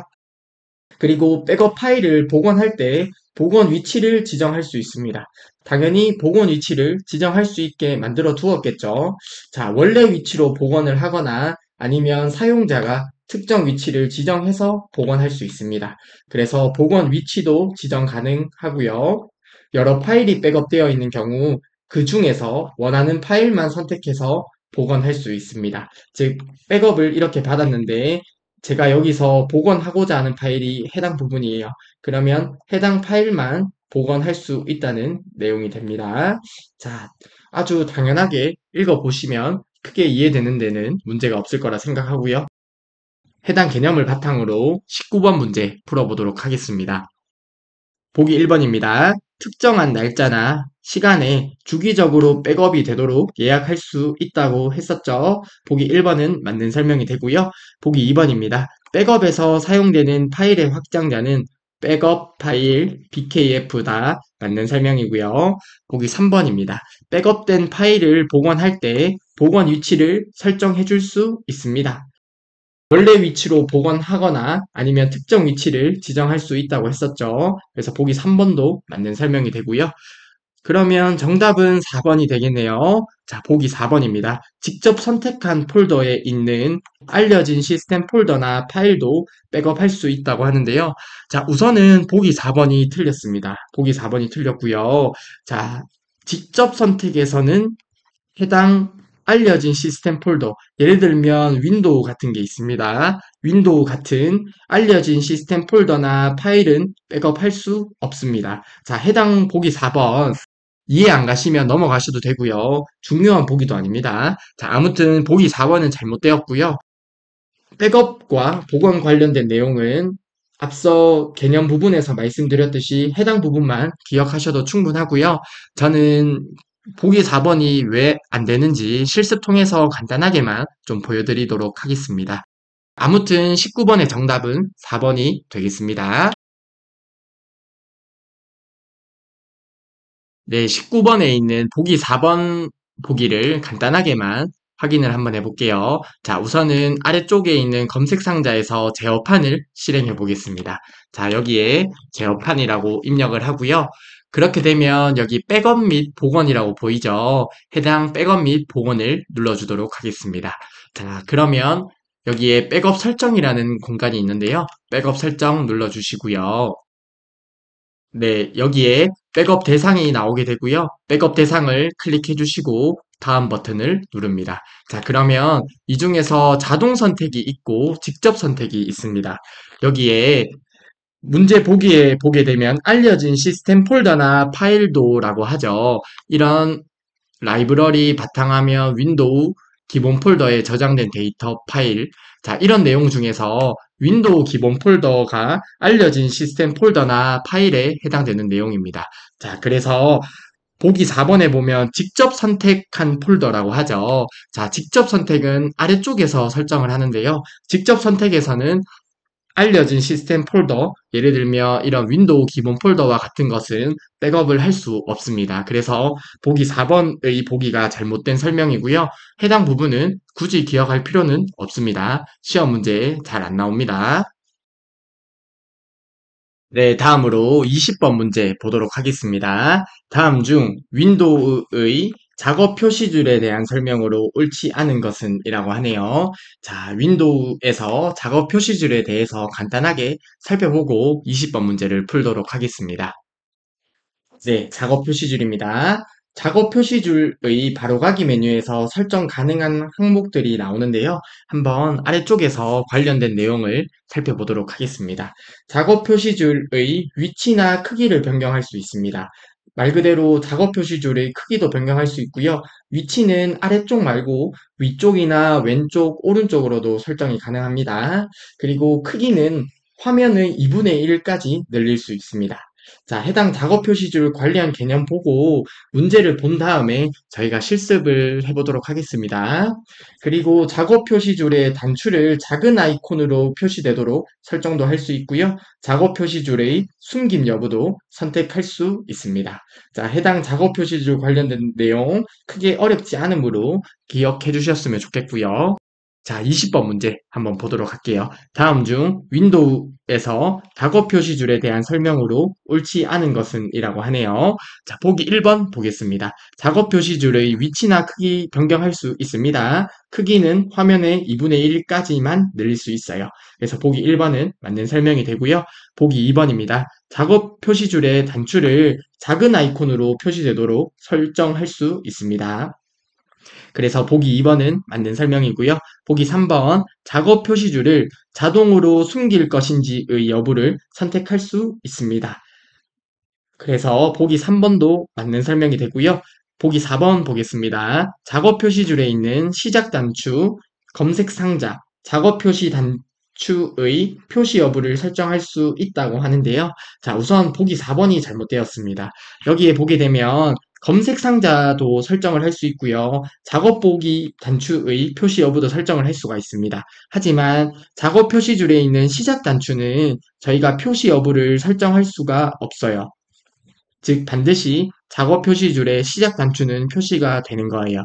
그래서 20번에서 보기 4번은 틀린 보기가 되고요. 따라서 정답은 4번이 됩니다. 자, 해당 관련된 부분을 저희가 간단하게 실습을 통해서 확인을 해보도록 하겠습니다. 자, 우선 풀이를 보면 시작 단추의 표시 여부는 설정할 수 없습니다. 자, 20번 문제에서 실습을 통해서 작업 표시줄 간단하게 살펴보겠습니다. 네, 작업 표시줄에 대해서 간단하게 살펴볼게요. 자, 작업 표시줄은 아래쪽에 보면 있는 곳이 작업 표시줄이 되고요. 여기에서 바로가기 메뉴에서 설정 가능한 내용들을 살펴볼 건데요. 이 바로가기 메뉴는 해당 부분에서 오른쪽 버튼 눌렀을 때 나오는 게 바로가기 메뉴가 됩니다. 그래서 해당 부분에서 오른쪽 버튼 누르고요. 자, 여기에서 작업 표시줄 관련 내용을 설정할 수 있는데요. 자, 우선 작업 표시줄 설정을 한번 클릭해 볼게요. 자, 클릭을 하게 되면 여기에 작업 표시줄 잠금이라고 있어요. 이것을 끔으로 바꾸게 되면 해당 작업 표시줄 크기를 조정할 수 있습니다. 여기 보면 화면에 2분의 1까지 늘릴 수 있다고 하죠. 한번 늘려볼까요? 자, 이렇게 되면 화면의 2분의 1까지 작업 표시줄을 늘려줄 수 있는 것을 확인할 수 있습니다. 자, 그리고 작업 표시줄의 위치나 크기를 변경할 수 있는데, 현재는 작업 표시줄이 아래쪽에 있는데요. 이것을 해당 부분에서 아래쪽 말고 왼쪽이나 위쪽, 오른쪽으로도 설정을 해줄 수 있습니다. 그리고 작업 표시줄의 자동 숨김 여부도 선택할 수 있다고 하는데, 자, 여기 보면 자동 숨김 여부를 설정해 줄 수 있어요. 그리고 다음으로 오른쪽 버튼을 한 번 더 눌러주시고요. 작업 보기 단추를 표시할지 말지 여부를 선택할 수 있습니다. 여기 보면 작업 보기 단추가 여기 있는데요. 여기에서 오른쪽 버튼 눌러서 작업 보기 단추 표시를 클릭하게 되면 해당 부분이 사라진 것을 확인할 수 있죠. 자, 다시 띄워놓도록 하겠습니다. 자, 그리고 오른쪽 버튼 눌러서 검색에 보면 검색 상자도 숨길 수가 있어요. 자, 검색 상자, 해당 부분이 검색 상자가 되는데요. 해당 부분을 여기에서 숨긴 버튼 눌러서 안 보이도록 설정해 줄 수 있습니다. 자, 저는 다시 설정을 해 놓을게요. 자, 이렇게 작업 표시줄 관련해서 설정할 수 있는 내용과 방법에 대해서 간단하게 살펴보았습니다. 네, 1회 기출문제의 컴퓨터 일반을 풀이해 보았고요. 다음 시간에 스프레드시트 일반 문제를 풀이해 보도록 하겠습니다. 이번 시간도 정말 수고 많으셨습니다.